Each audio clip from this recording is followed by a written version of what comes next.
오늘 성경 말씀 함께 보시기로 하겠습니다. 오늘 말씀은 요한복음 8장 1절에서 11절에 있는 말씀입니다. 요한복음 8장 1절에서 11절의 말씀 교독하겠습니다. 예수는 감람산으로 가시니라.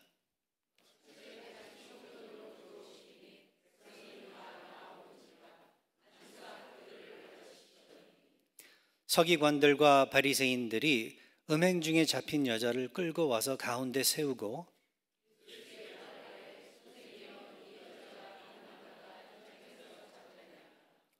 모세는 율법에 이러한 여자를 돌로 치라 명하였거니와 선생은 어떻게 말하겠나이까?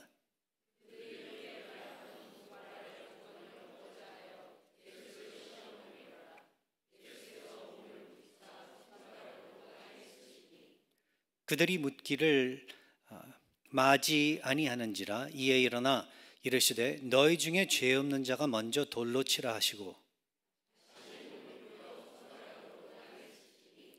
그들이 이 말씀을 듣고 양심의 가책을 느껴 어른으로 시작하여 젊은이까지 하나씩 나아가고 오직 예수와 그 가운데 섰는 여자만 남았더라.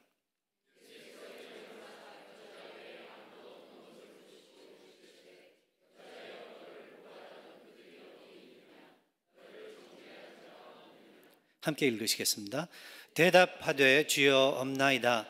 예수께서 이르시되 나도 너를 정죄하지 아니하노니 가서 다시는 죄를 범하지 말라 하시니라. 아멘. 하나님의 말씀입니다.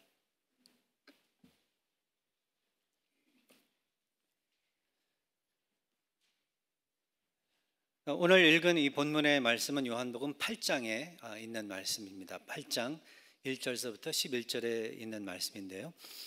이 말씀, 본문의 말씀을 조금 더 잘 이해하기 위해서는 항상 성경을 볼 때 그 전에 전 구절들 아니면 전 장에서 뭐라고 이 배경을 이야기해 주고 있는지 가르쳐 주고 있는지를 늘 읽어보면은 전과 후 함께 읽어보면은 더 도움이 되는 것을 우리가 늘 발견을 하게 되는데요. 그래서 요한복음 7장 그 전 장을 보면은 7장을 보면 오늘 본문의 그 사건을 어떻게 그 이야기 설명을 셋업을 해주고 있냐면 본문의 사건은 예수께서 초막절을 배경으로 예루살렘 성전에 가셔서 백성들에게 가르침을 주실 때 유대교 그 지도자들이 예수 그리스도를 함정에 빠지게 하려던 그러한 음모였었다라는 것을 우리가 확인하게 됩니다.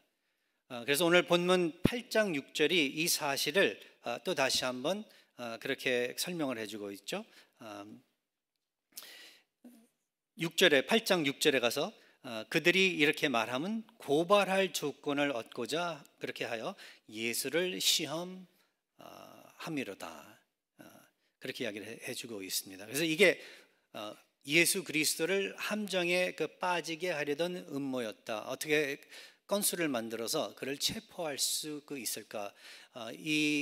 이러한 일들을 통해서 어떻게 하면 예수 그리스도의 인기를 땅으로 떨어뜨리게 그렇게 할 수 있을까? 사람들로 하여금 대중으로 하여금 예수를 어떻게 하면은 미워할 수 있게 등을 돌리게 할 수 있을까? 바로 그것이 목적으로 그들이 꾸몄던 음모였었던 것을 우리가 확인을 하게 됩니다. 자, 그래서 이제 계산을 해보면요. 그래서 이 사건이 초막절을 배경으로 이런 사건이라고 이제 우리가 7장을 통해서 요한복음 7장을 통해서 우리가 알 수 있는데 계산을 해보면은 이 사건이 십자가의 사건을 한 약 6개월을 두고 일어난 그런 사건이라는 것을 발견을 하게 돼요. 십자가의 사건은 그래서 그 6월절을 상대로 예수께서 특별히 하나님께서 그렇게 그 날을 찍어두시고 십자가의 사건이 일어났었던 것을 우리는 알 수 있는데 이 초막절은 가을에 일어났었기 때문에 계산을 해보면 한 6개월을 두고 일어났었던 그러한 일인데 벌써 그 유대교 지도자들은 일반적으로 이때쯤 예수를 벌써 미워하고 있었다, 증오하고 있었다. 예수 그리스도를 그렇게 좋게 생각하고 있지 않았었던 것을 우리가 알게 됩니다. 그래서 어떻게 해서든 체포하고 그리고 할 수 있다면 죽이기까지 하려 했었던 것을 성경은 이야기해주고 있었다는 거예요. 그러니까 예수 그리스도께서는 벌써 이미 처음서부터 알고 계셨던 거죠. 그의 인기가 처음 시작했을 때는, 그의 사역을 시작했을 때는 그 하늘을 치고 올랐어도 결국은 그 인기가 인간 사회에서 늘 그러듯이 올라가면은 내려오는 것이 늘 있듯이 확실하게 떨어질 그러한 날이 있을 것을 이미 염두에 두시고, 그리고 제자들에게, 자신을 따르는 그러한 제자들에게 그러한 날이 올 것을 이야기해 주셨었던 것을 우리가 지난주 말씀을 통해서도 알 수 있습니다. 그 12 제자들도 예수께서 그러한 이야기를 하실 때 그걸 문자적으로 그냥 그대로 받아들이지 않았었던 것 같아요. 이게 어떤 예수께서 어떤 시적인 그 표현으로 그렇게 또 말씀을 하시는 게 아니신가, 그렇게 생각들을 했었던 것 같아요. 그러나 분명히 예수께서는 날이 올 것이다, 자신을 배신하고 배반하고 등 돌리고 모두 예수를 부인하고 떠나갈 것을 미리 예언을 그렇게 해 두셨고, 결국은 자신의 목숨을 그렇다면 십자가에 그 사용을 통해서 내주실 것을 알고 계셨던 것을 또 다시 한번 오늘 말씀을 통해서 우리가 확인을 하게 되는 것 같습니다.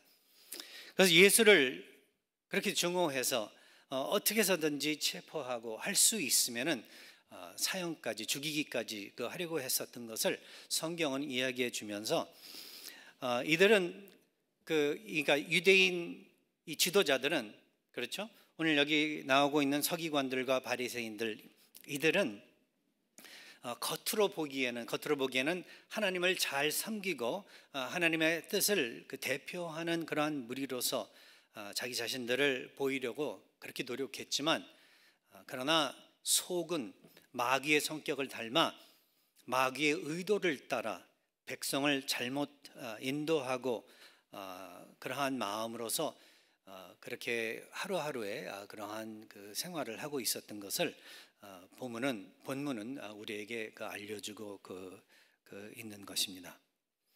그런데 그런 가운데서 우리 예수 그리스도께서는 인간이 감당할 수 없는 진리와 정의와 그리고 자비를 지혜롭게 발휘하면서 한 여인을 구해 주십니다.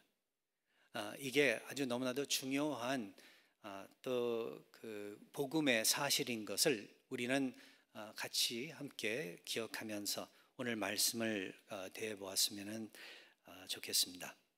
그래서 오늘 말씀에서 찾아보는 몇 가지 중요한 가르침 함께 보시기로 하겠습니다.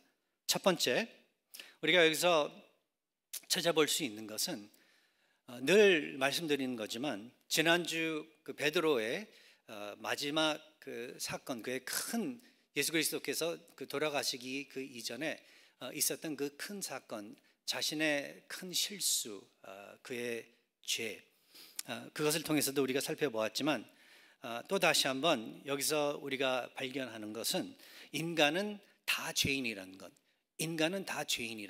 근데 한 가지 더 우리가 더 할 수 있다면, 오늘 이 사건을 통해서 그저 막막히 인간은 다 죄인이다 라고 이야기하는 것도 맞는 말이긴 하지만, 그러나 하나 더 할 수 있다면 인간은 다 부인할 수 없는 죄인이다. 자신의 죄에 대해서 그것을 놓고 부인할 수 없는 입장에 있는 그런 사람들이라는 것을 우리는 다시 한번 기억을 해야 될 것 같습니다. 마귀가 하는 일들 중에서 아주 잘하는 일이 하나 있다면, 그러니까 아주 능숙하게 잘하는 일이 하나 있다면은 인간의 죄를 낱낱이 드러내서 고소하는 일이다라고 우리는 설명을 할 수 있겠습니다. 인간의 죄를 낱낱이 드러내서 고소하는 일이다. 낱낱이 드러내서. 그래서 부인을 할 수 없다는 거예요. 맞습니다. 마지막 때에 가서 하나님 앞에 서서 그 누구도 자신의 죄를 부인할 수 없습니다. 하나님이 다 알고 계시기 때문에. 여러분들께서 모르는 데서 아는 데서 어둠컴컴한 데서 아니면 빛이 쨍쨍한 데서 짓는 그 모든 실수와 모든 범한 죄, 그 죄 우리 하나님께서는 확실하게 알고 계세요. 근데 만일 그 또 누군가가 또 아는 그러한 상대가 있다면, 존재가 있느냐 만약 그러한 질문을 한다면은 마귀다라고 우리가 얘기를 할 수 있습니다. 사단과 그리고 그와 함께 타락한 천사들, 마귀들이 또 여러분의 죄를 낱낱이 다 잘 알고 있다. 다른 사람들은 모를 수 있겠습니다. 여러분들께서 얼마든지 여러분들의 그 잘못함과 죄성을 이렇게 가릴 수는 있겠지만 결국 하나님께서 다 아시고 그리고 마귀들이 다 알고 있다라는 것을 오늘 본문을 통해서 우리가 알 수 있는 거예요. 그래서 때가 되면은 마귀들은 그 죄를 가지고 어떻게 해서든지 그 죄를 낱낱이 드러내 여러분들의 죄를 고소하는 그러한 일을 한다는 것을 기억하시기 바랍니다. 요한계시록 12장 10절에서는 거기에서는 그래서 어떤 단어를 쓰고 있냐면은 참소라고 우리나라 성경은 번역을 하고 있는데 영어로서는 accuse라는 그 단어를 쓰고 있습니다.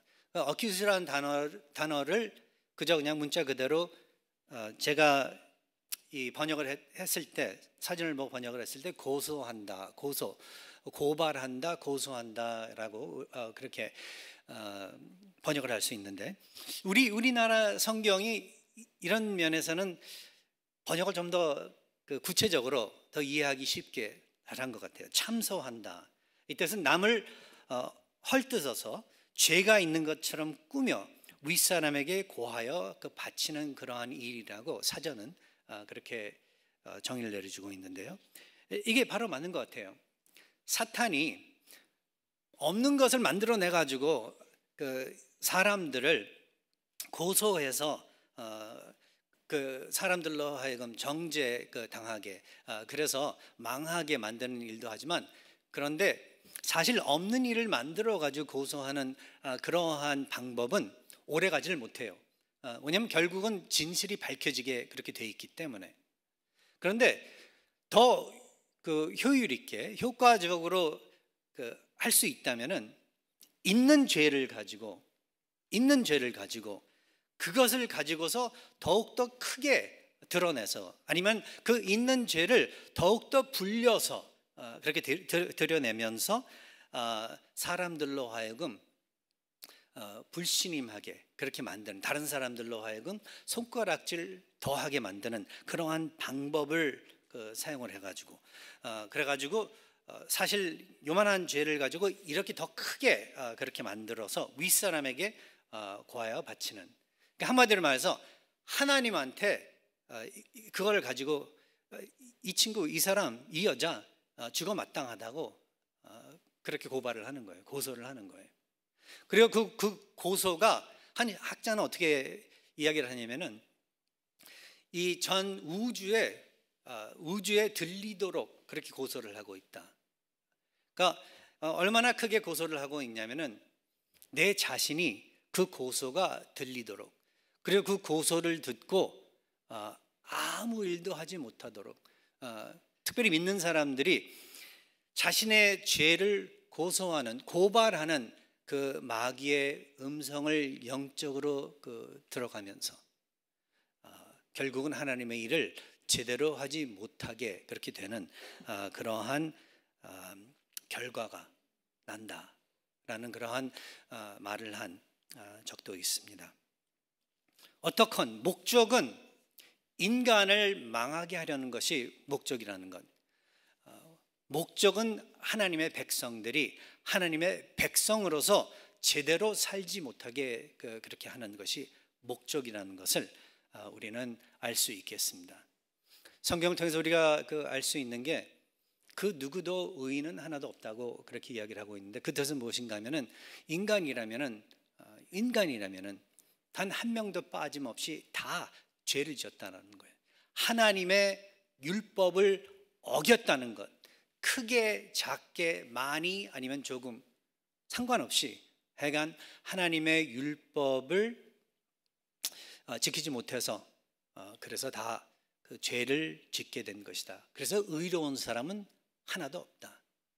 성경에 그래서 이 창세기부터 요한계시록 읽어보면은요, 뭐 하나님을 믿지 않는 사람들이 죄 짓는 거야 뭐 놀랍지 않다고 당연하다고 우리가 생각할 수 있겠지만 하나님을 그렇게 잘 섬기던 사람들마저, 그러니까 하나님을 대표하는 그러한 인물의 그 사람들마저 알고 보니까 그들의 삶에는 큰 어떤 죄의 그러한 이 마크가 있다라는 것을 우리가 발견을 하면서 결국 아무도 의인은 없다. 결국 하물며 지난주에 제가 말씀 드린 것과 마찬가지로 제일 그래도 우수하고 뛰어났었던 그 사도 베드로마저도 죄인이었었다라는 것, 우리가 생각을 해볼 때 참 우리 모두가 하나님의 은혜가 절실히 필요한 그러한 사람들이라는 것을 또 다시 한번 확인하게 되는 것 같습니다. 본문에서 이 지금 조명을 받고 있는 이 한 여자, 이 여인 뭐 할 말이 뭐 이것저것 여러 가지 있을 수는 있었겠지만 그러나 궁극적으로 그는 자신의 그 죄에 대해서 지금 고발을 당하고 있는, 고소를 당하고 있는 자신의 죄에서는 어떻게 한마디도 할 수 없는, 부인할 수 없는 그러한 그 입장에 있었다라는 것을 우리가 보면서 그 여인의 입장이 사실 일반적인 우리 인간의 입장이고, 그리고 우리 사실 교회 다니는 우리 모두의 입장이었었고, 어쨌든 입장이라는 것을 우리는 짚고 넘어가야 될 것 같습니다. 우리는 할 말이 없는, 그래서 죄인들이다, 부인할 수 없는 그러한 죄인들이다. 우리가 우리의 힘으로서는 도저히 그 마귀의 고소를 극복할 수 없는, 이길 수 없는 그러한 위치에 있는 그러한 사람들이라는 것을 기억하시기 바랍니다.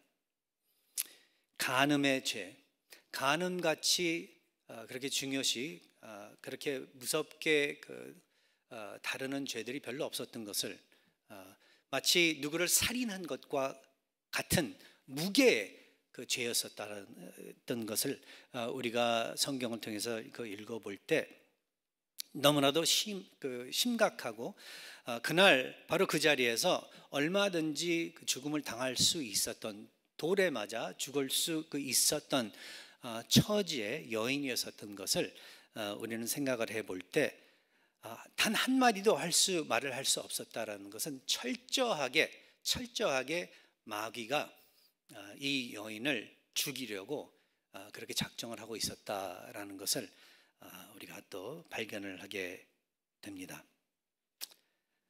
그런데 예수께서는 정말 지혜롭게 이 여인을 구원해 주세요. 그렇다고 해서 이 여인의 죄를 무시하지는 않으십니다. 그러나 그 여인을 용서해 주시고 그 여인을 구원해 주세요. 이게 아주 너무나도 우리 모두에게는, 사실 믿는 우리 모두에게는 감사하고 우리에게 평안을 주는 그러한 위로의 말씀이 아닌가 생각이 됩니다. 우리도 사실 이 여인같이 잡히지 않아서 그렇죠. 체포당하지 않아서 그렇죠.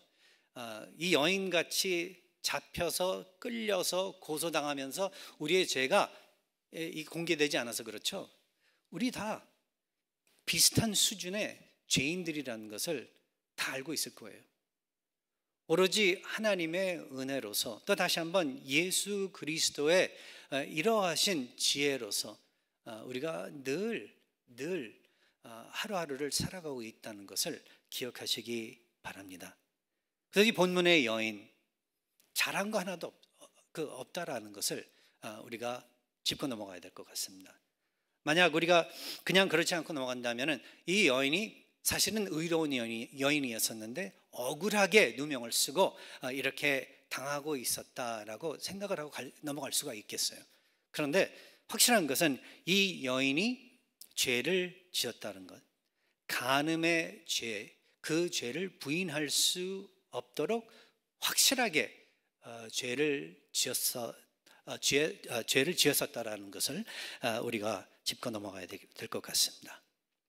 그리고 여인 외에 또 다른 인물들 여기 등장을 한다면 지도자들, 그죠? 서기관들과 바리새인들, 그리고 그 외에 그 많은 사람들. 그러나 지도자들 특별히, 왜냐하면 이 자들을 향해서 예수 그리스도께서 보여주신 다시 한번 그의 지혜로우신 진리의 또 그 말씀이 있었기 때문에 지도자들을 살펴보았을 때 아까 말씀드린 것과 마찬가지로 이들은 자신들이 철저하게 하나님의 율법을 잘 지키고 하나님을 순종하는 자들이라고 그렇게 자기 자신들을 사람들한테 홍보를 하면서 그렇게 자신들을 내세우는 그러한 사람들이 있었는데, 근데 다시 한번 본문의 말씀을 통해서 예수 그리스도께서는 그들의 죄를 이렇게 다시 한번 드러내 주십니다. 조명을 비춰주세요. 그러면서 그들이 얼마나 큰 위선자들인지 그들의 그 위선의 죄를 드러내 주세요. 이들은 한 여인을 정죄해서 목숨까지 이렇게 잃게 그렇게 만들려고 했었던 그러한 자들이었었는데, 예수께서는 결국 너희 중에 죄 없는 자가 먼저 돌로 치라, 확실하게 돌로 쳐서 죽는 것이, 맞아 죽는 것이 바로 이 죄의 그 대가였었는데, 너희 중에 죄 없는 자, 너희 중에 죄가 하나도 없다면은 그러면은 먼저 돌로 치라, 그러한 말씀을 하셨을 때 예수께서는 그 이전에 벌써 그 말씀을 주셨던 그 가르침 그대로 너희 중에 그 누군가 그 누구를 향한 다른 사람을 향해서 정죄하려고 그렇게 들 때, 다른 사람의 눈에 티끌이 있다고 그 티끌 없애 버리라고 그렇게 하기 전에 너희 눈에 박혀 있는 들보 먼저 드러내라. 하신 그 말씀 그대로 그때 그 자리에서 이 이스라엘 유대인들 지도자에게 그 말씀을 하시고 또 주위에 모여 있었던 그 모든 사람들에게 말씀을 함으로써 사람들의 그 위선, 그리고 지도자들의 특별히 그 위선을 드러내 주시는 그러한 일을 해 주셨다는 것을 생각해 볼 때 우리들도 얼마나 위선자들인지, 이 위선의 죄를 범하면서 하나님의 영광을 가리고 있지 아니한지를 생각하게 만드는 그러한 일이 아닌가 또 그렇게 생각이 됩니다. 그리고 그뿐만 아니라 그들의 의도, 그들이 했었던 그 모든 일들이 결국은 하나님께 영광이 되는 그러한 의도를 가지고 하지 않았었던 것, 결국은 자기 자신들에게 반대로 영광을 돌리려고 했었던 그러한 일이었었던 것을 우리는 발견을 하게 됩니다. 진정으로 그들이 정말 정의를 구해서 율법을 지키려 했었다, 우리가 그렇게 할 수 없는 거예요. 아까 말씀드린 것과 마찬가지로 6절에 가서 보니까 고발할 조건을 얻고자 하여 예수를 시험함이로라. 어떻게 해서든지 지금 자신들을 지지하지 않고 되려 반대로 꾸중하고, 지금까지는 사람들로 하여금 존경을 받고 있었던 자기들의 위치가 예수 그리스도께서 지적하시는 그러한 여러 가지들을 통해 그 말씀들을 통해서 자신들의 위치가 흔들리니까, 그래서 어떻게 해서든지 진리를 말씀하시는 그 예수 그리스도를 없애버리려고 그 했었던 그러한 의도, 악한 그 의도, 그러한 죄를 짓고 있었던 것을 우리가 발견을 하면서 또 우리 자신들을 그들의 그 모습 안에서 발견하지 않나 생각이 됩니다. 우리는 어떤 판단을 하고 결정을 하고 그 무엇인가를 이렇게 푸시할 때, 그게 직장에서건 아니면 추구할 때, 직장에서건 교회에서건 할 것 없이 많은 경우 정말 진실로 하나님의 정의와 하나님의 영광과 그리고 사랑이 바탕이 돼서 하기보다는 어떻게 해서든지 내 자신을 이렇게 세우고 내 자신을 어떻게 해서든지 영광을 더 받게 하려 하는 그러한 의도를 가지고 할 때가 많다는 거죠. 그러니까 이기적인 목적을 가지고 우리가 일들을 해 나갈 때가 많다라는 거죠. 마찬가지로 그들이 그렇게 움직이고 있었던 것을 우리가 생각해 볼 때 결국 이 지도자들은 종교 지도자들이었었죠. 이들은 악한 입장에 서 있는 그러한 자들이었었다. 선한 자들이 아니었었다라는 것을 확인하게 됩니다. 그래야 그들이 그 정의를 외칠 때, 정의를 외치면서 이 여인을 끌고 나왔을 때 그들이 말하던 그 정의는 참된 하나님의 정의가 아니라 선택적인 정의였었다라는 것을 우리는 알게 됩니다. 그러니까 공평한 그러한 정의가 아니라 불공평한 편견적인 그러한 정의였었다라는 것을 우리가 알 수 있는데, 그 이유는 왜 그런가 하면은 간음한 여인만 데리고 왔죠. 함께 간음한 남자는 데려오지 않고 어디로 없어졌는지 보이지 않았었다는 거예요. 이 사건에서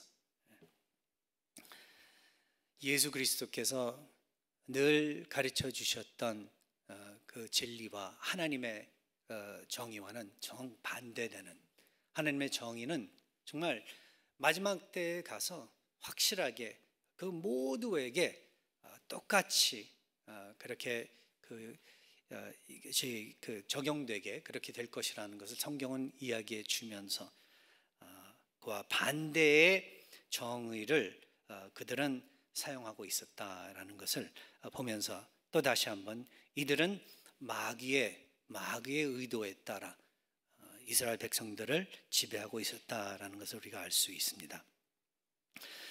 그리고 그들의 방법은 무자비한 것이었었다. 무자비한 것이었다. 율법을 엄격하게 적용하려고 그들은 그렇게 열심을 보였지만, 그러나 자비와 긍휼은 찾아볼 수가 없었다라는 거예요. 예수께서는 또 다시 한번 이 세상에 오셨을 때에 구원하시려고 오셨다라는 거예요. 그렇죠? 정죄하고 그리고 망하게 하려고, 벌 주려고 오신 것이 아니라 구하시려고 오셨다라는 그러한 말씀과, 그리고 하나님의 마음과는, 아버지의 마음과는 정반대되는 그러한 마음으로서 그렇게 사람들을, 이스라엘 백성들을 또 지배하고 있었다라는 것을 우리가 발견을 하게 됩니다. 그래서 결국은 어떤 또 죄를 짓게 됐냐면 판단주의적인 그러한 판단주의로서의 죄를 짓고 있었다. 그러니까 자신들이 다른 사람들을 얼마든지 판단해서 정죄할 수 있는 자격이 있다라고 그렇게 생각을 했었다라는 거죠. 그래서 율법의 오용을 통하여 사람들을 잡는, 어떻게 보면 자신들의 세력을 유지하는 그러한 방법을 쓰고 있었다라는 것을 발견을 해볼 때, 이건 정말 하나님을 진실로 대표하는 성직자들이 보여서는 안 되는 그러한 모습을 보이고 있었다. 세상의 정치인들이나 보이는 그러한 그 모습을 이들이 보이고 있었다라는 것을 우리가 찾게 됩니다. 여기서 우리 모두가 참 생각을 해봐야 되지 않나. 우리가 하나님의 말씀을 사용을 하고 그 하나님의 말씀을 가지고 다른 사람에게 또 전달을 하고 이야기를 하고 이제 그럴 때, 그리고 아이들을 양육하고 다른 성도들과 관계를 맺을 때 우리가 하나님의 말씀을 오용하고 있지 않나를 한번 생각해 보시기 바라요. 그리고 우리가 오용을 하고 있는지 아니하고 있는지는 어떻게 알 수 있냐면 열매를 보고 알 수 있습니다. 우리가 정말 그 사람을 사랑하기 때문에 하나님의 말씀을 가지고 그 사람의 잘못과 실수를 우리가 접근하는지, 아니면은 하나님의 이 말씀을 가지고 옳다, 바로 이때다, 이 바로 말씀을 가지고 이때야 이 기회를 타서 이 사람을 좀 칠 수 있겠구나, 평소에 아주 잘난 척하고 있었던 이 사람, 확실하게 하나님의 말씀 어겼구나, 그래서 그것을 사용해 가지고 하나님의 말씀을 오용해서 형제 자매를 끌어내리려고 하지 않고 있는지, 뭐 형제 자매뿐만 아니라 사회에서 그렇게 살고 있는지 한번 생각해 보시기 바랍니다. 전도한다고 교회가 그렇게 크게 외치면서, 근데 사회에서 예수님을 믿지 않는 사람들을 향하여 이러한 방법으로 접근 다가갈 때가 있기 때문에 그렇다는 거예요. 마치 자기가 그 무엇이 돼가, 자신이 무엇이 돼서 그 사람들을 말씀으로서 다시 한번 판단하고 정죄하고 사람들로 하여금 어떻게 보면 자기보다는 더 못난 그러한 존재의 사람들로서 그렇게 그 이야기를 함으로써, 전달을 함으로써 복음을 전하려고 하지 않는지 우리가 생각을 해봐야 될 것 같습니다. 아무리 적이라도, 그래서 우리 예수께서는 사랑으로 대하라고 그래서 가르쳐 주신 것 같아요. 뭐 사랑 받을 만한 사람들을 향하여, 그러니까 뭐 교회에서 믿는 사람들을 향하여 사랑을 베풀고 용서를 베풀고 하는 게 당연하다고 생각을 하지만, 예수께서는 우리들로 하여금 안 믿는 사람에게도, 우리의 적에게도 사랑으로 대하라고 그렇게 하신 그 말씀이 바로 오늘 이 그 본문의 그 우리 예수 그리스도의 또 방법, 행위를 통하여 또 그 확인을 해주시고 있지 않나, 그렇게 생각이 됩니다. 그래서 우리 모두가 죄인이다. 그리고 철저하게 죄를 지은 자들로서 부인할 수 없는 그러한 죄인들이다. 정말 도움이 필요한 사람들이에요. 그래서 두 번째 포인트는 여기서 우리가 또 배울 수 있는 게, 하나님께서는 정의로우시면서 동시에 자비로우신 분이시다. 정의로우시면서 동시에 자비로우신 분이시다 라는 것을 또 본문을 통해서 알려주세요. 우리가 전적으로 부인할 수 없는, 조금이라도 부인할 수 없는 죄인들인데, 그런데 그래서 큰일 났는데, 그러나 또 우리 하나님께서는 정의로우시면서, 정의로우시기 때문에 확실하게 우리가 지은 죄에 대한 그 대가를 꼭 치르시게 만드시는데, 대가가 있는 것을 말씀해 주시면서, 그러나 동시에 자비로운 분이시다. 그러니까 율법을 그래서 주셨어요. 율법을 통해서 구약에서 특별히 이스라엘 민족들에게 애굽에서 나와서 하나님 보시기에 무엇이 선하고 무엇이 악한 것을 그래서 구별해 주셨어요. 그리고 그 궁극적인 목적은 지금 여기 본문에 나오고 있는 이 바리새인들이나 아니면 서기관들과는 달리, 목적은 결국은 하나님의 백성들을 보호하시기 위해서, 영적으로도 그렇고 육신적으로도 그렇고 보호하시기 위해서 그러셨다는 것을 여러분들 기억하시기 바랍니다. 말씀을 읽으실 때 그 말씀이 그렇다면은 여러분들의 삶에 적용될 때 그 말씀을 가지고 받는 그 큰 은혜들이 많을 거예요. 근데 그 은혜를 나누라는 거죠. 저주를 나누는 것이 아니라 하나님의 은혜를 나누라는 거예요. 거기에 목적을 두고 계시다는 것. 처음 이 말씀을 시작할 때 제가 그랬죠. 배경이 오늘 8장의 사건의 배경이 초막절이 그 배경이었었다. 예수께서 초막절을 배경으로 성전에 예루살렘 성전에 나타나셨다라고 말씀을 드렸죠. 근데 초막절이 무슨 절인지 아세요? 초막절은 유대교의 아주 중요한 종교 축제 중 하나로서 이스라엘 백성이 출애굽 한 후 4년 동안 그 광야에서 지낼 때 하나님의 보호와 인도를 기념하는 그러한 축제라는 것을 생각해 볼 때 하나님께서는 결국 그의 백성을 보호하시고자 하신다. 그것을 축제하고 있는 그 도중에 하나님을 대표한다는 이 지도자들은 보호하기보다는 자신들의 이익을 위해서 백성들을 얼마든지 이용하는, 사용하는 그런 자들이었었다는 것을 우리가 발견을 하게 돼요. 그러니까 마귀의 소굴에 머물고 있었던 그러한 자들이라고 그래서 이야기를 할 수 있는 거예요.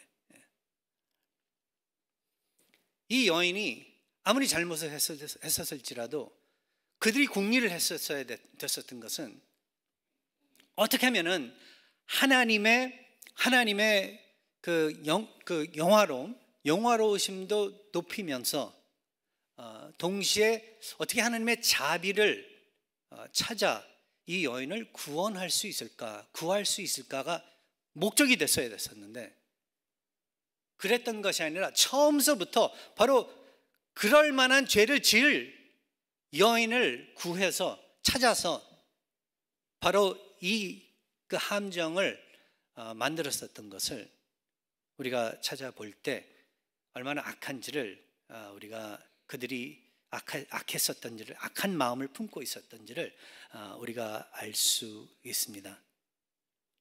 그러나 그와 반대로 예수께서는 이 초막절의 정신 그대로 모든 백성들, 특별히 이 한 여인, 죄에 확실하게 빠져 있었던 이 여인을 보호해 주시고 그리고 구원해 주신 것을 우리가 발견하고 있는 거예요.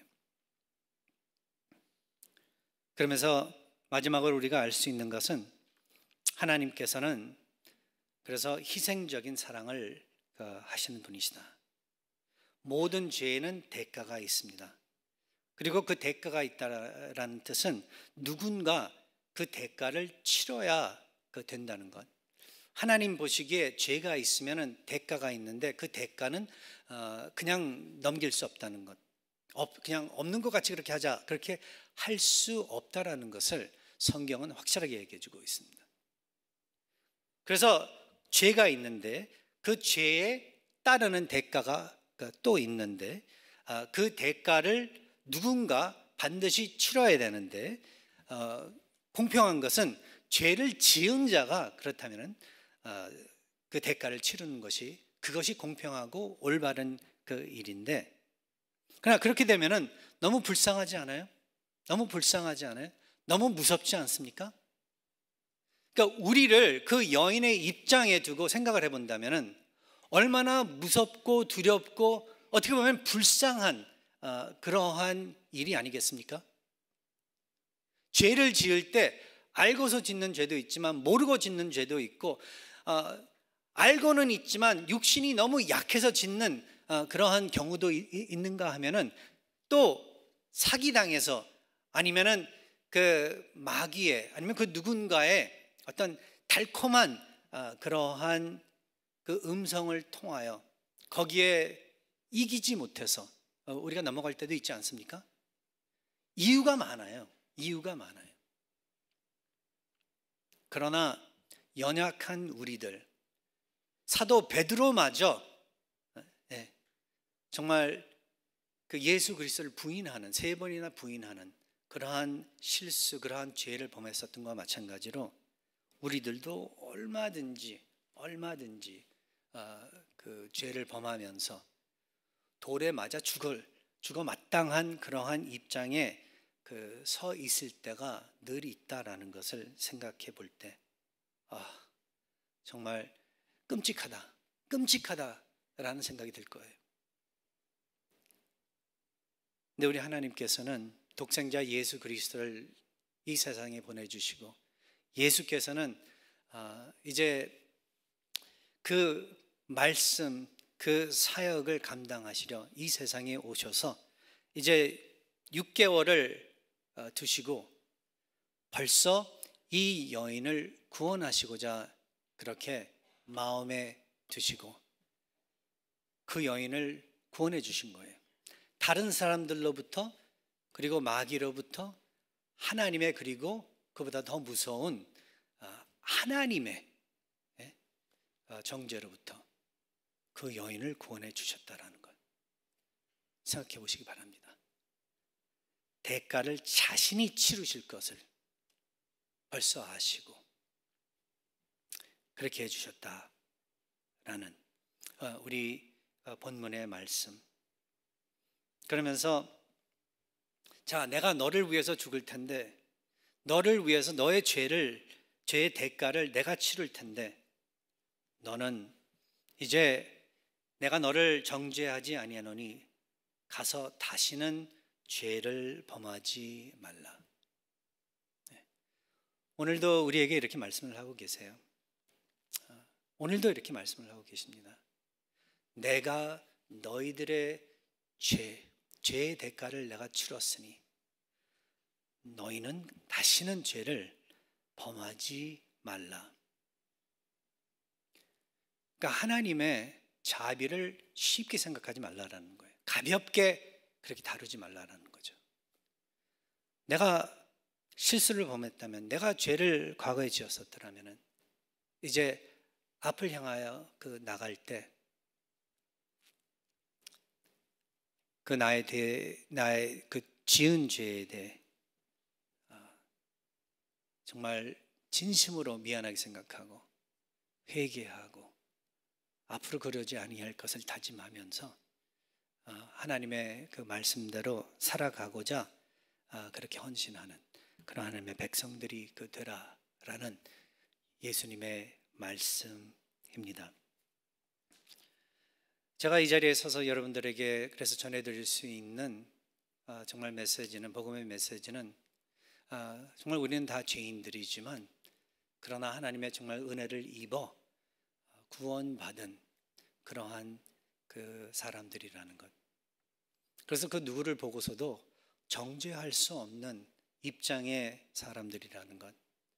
예수께서 그 여인을 보호하셨듯이 우리도 서로를 보호하면서 인류를 어떻게 해서든지 보호하면서 사랑하는, 그래서 어떻게 해서든지 예수 그리스도의 복음을 전달하는 그러한 우리 교회가 될 수 있기를 바라는 그런 여러분들 되시라고 오늘 이 말씀을 한번 준비해 보았습니다. 같이 기도하겠습니다.